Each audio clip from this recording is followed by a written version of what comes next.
غادي نعاود لكم قصة ديال واحد الأم اللي قلبتها الظروف حتى ولات كتقوم بأفعال ما يصدقها حتى شي واحد. السلام عليكم، معكم بشرى، مرحبا بكم في قناتي.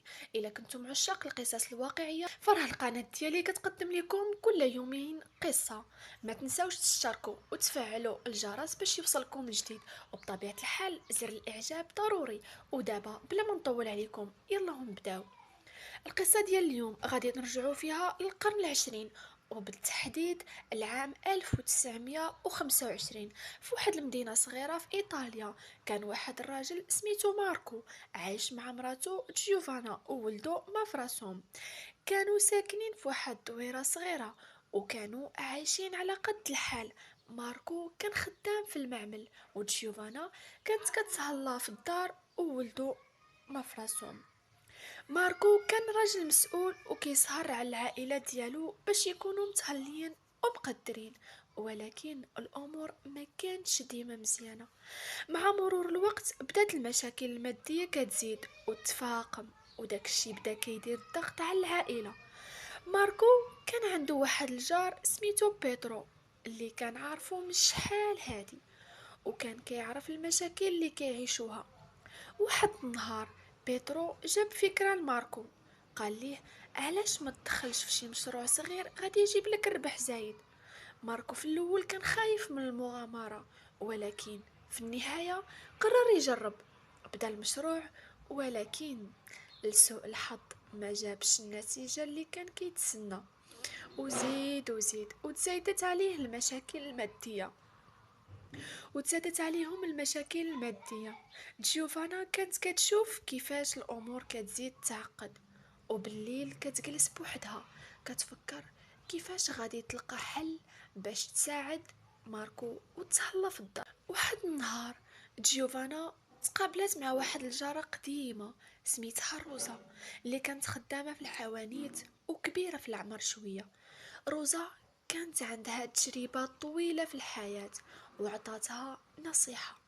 قالت لها علاش ما تجربيش ديري الشوافات؟ الناس كتجي عندك وكتعطيك الفلوس باش تقراي ليهم المستقبل. جيوفانا ترددت في الاول، ولكن من بعد ما شافت الموقف كيزيد يتعقد قررت تجرب. بداو الناس كيجيو عندها وفعلا ولات مشهورة في الحي. الأمور بدات تتعرف وتتحسن، ولكن سرعان ما رجعت المشاكل. كانت كل مرة كتلقى روحها محتاجة للمزيد من الفلوس. واحد المرة جا عندها واحد السيد سميتو أنطونيو، اللي كان عنده بزاف ديال المشاكل الشخصية. قال ليها جيوفانا راه حالي مضروب وبغيت شي حل سريع باش نصلح حياتي.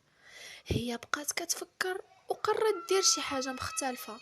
عطاتو واحد الوصفة وقالت ليه يديرها، ولكن هاد الوصفة كانت خطيرة. أنطونيو مشى للدار بهاد الوصفة وفعلا بدات حياته تتحسن.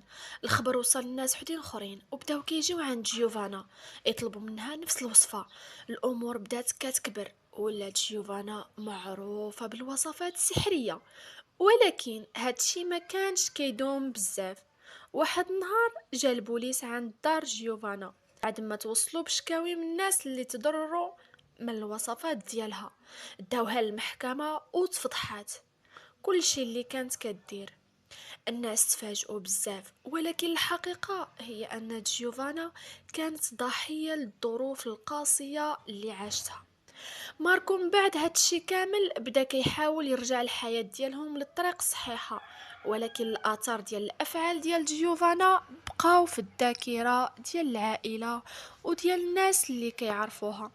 هذه هي قصة جيوفانا، الأم اللي دارت المستحيل باش تساعد عائلتها، ولكن للأسف الطرق اللي سلكات كانت خايبة والنتائج كانت كارثية. نتمنى تكون عجبتكم القصة، وما تنساوش تشتركوا في القناة ديالي وتفعلوا الجرس. تهلاو.